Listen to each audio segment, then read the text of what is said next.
আল্লাহ শব্দটির সঙ্গে সম্মানসূচক শব্দ যুক্ত না করা জায়েজ আছে, কারণ শব্দটি তার একত্ব নির্দেশনা করছে।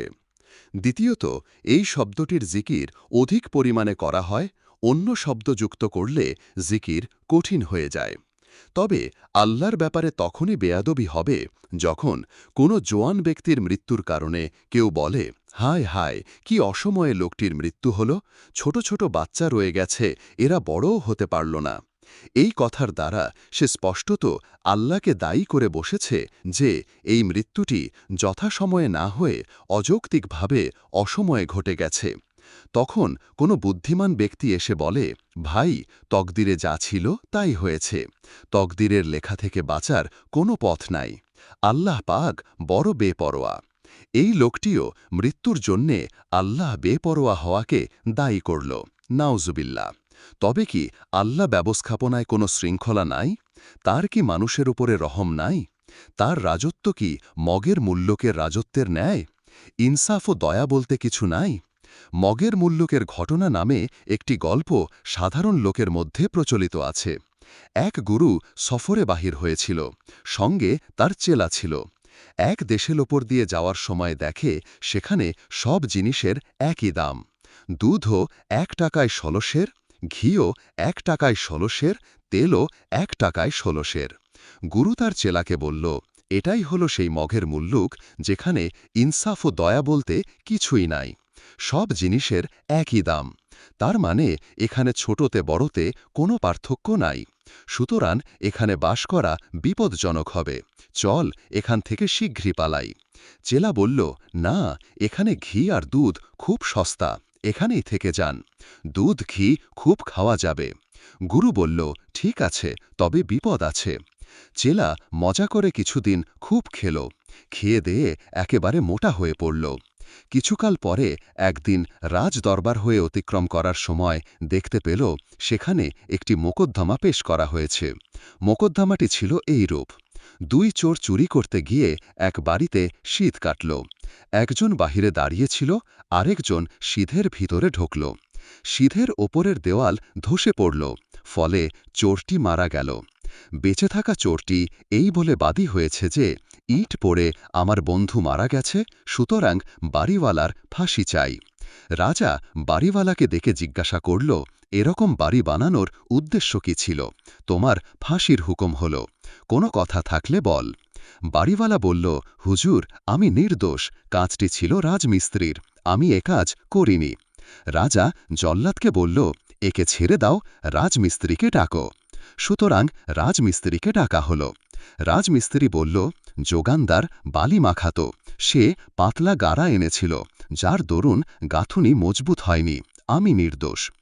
রাজা জল্লাদকে বলল, একে খালাস দাও, যোগানদারকে ফাঁসি দাও। অতপর যোগানদারকে ফাঁসির মঞ্চে ডেকে জেরা করা হল। যোগানদার বলল, এটা পানিওয়ালার কাজ, সে পানি বেশি ঢেলে ফেলেছিল, যার দরুন গাড়া পাতলা হয়ে গেছে, আমার কোনো দোষ নাই। রাজা বলল, জল্লাদ, একে ছেড়ে দাও, পানিওয়ালাকে ডাক। পানিওয়ালাকে ডেকে জিজ্ঞাসা করা হল, সে বলল, আমার দোষ নাই। সে সময় একটা হাতি খেপে গিয়েছিল, হাতিটি ছুটে আমার দিকে আসছিল, আমি ভয়ে থতমত খেয়ে গিয়েছিলাম, তাই পানি বেশি পড়ে গিয়েছিল, সুতরাং হাতির দোষ। রাজা বলল, একে খালাস দাও, হাতির মাহুতকে ডাকো। মাহুত বলল, দোষ আমার নয়, একটি মেয়ে লোকের দোষ।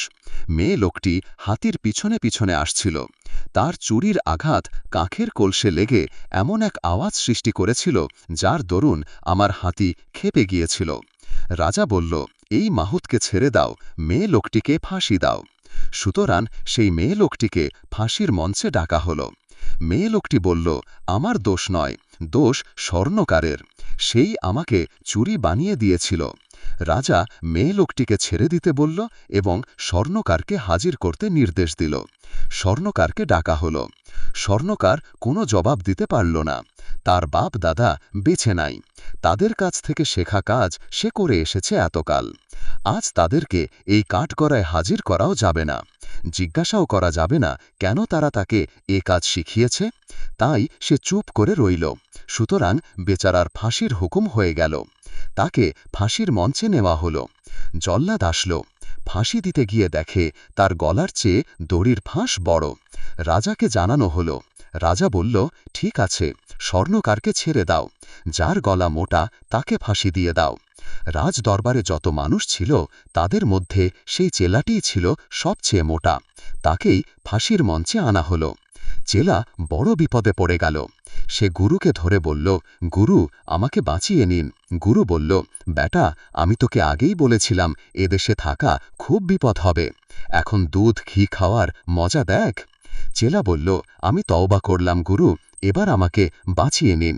আর জীবনে কোনোদিন আপনার কথার বিরুদ্ধে যাব না, যা বলবেন তাই শুনব। গুরু এইবার জল্লাদকে বলল, ওকে ছেড়ে দাও, আমাকে ফাঁসি দাও। এই দেখে চেলা ভাবল, আমাকে বাঁচানোর জন্যে গুরু ফাঁসিতে চড়বেন? এটা কিছুতেই সম্ভব হতে পারে না।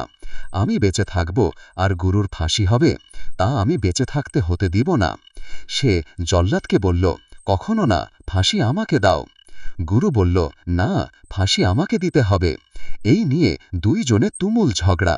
এ বলে আমাকে দাও, ও বলে আমাকে দাও ফাঁসি। এখন কাকে দিবে ফাঁসি? জল্লাদ ব্যাপারটি রাজাকে জানালো। রাজা গুরুকে ডেকে জিজ্ঞাসা করল, কি হয়েছে তোমার? তুমি কেন ফাঁসিতে যেতে চাও? গুরু বলল, হুজুর, আমি জানতে পেরেছি এখন এমন একটি লগ্ন যখন কেউ ফাঁসি লাভ করবে সঙ্গে সঙ্গে বৈকুণ্ঠ স্বর্গে চলে যাবে। এই জন্যে আমি চাই ফাঁসিটা আমাকেই দেওয়া হোক। রাজা বলল, তাই যদি হয় তবে বৈকুণ্ঠে আমি যাব সবার আগে, ফাঁসি আমাকে দাও।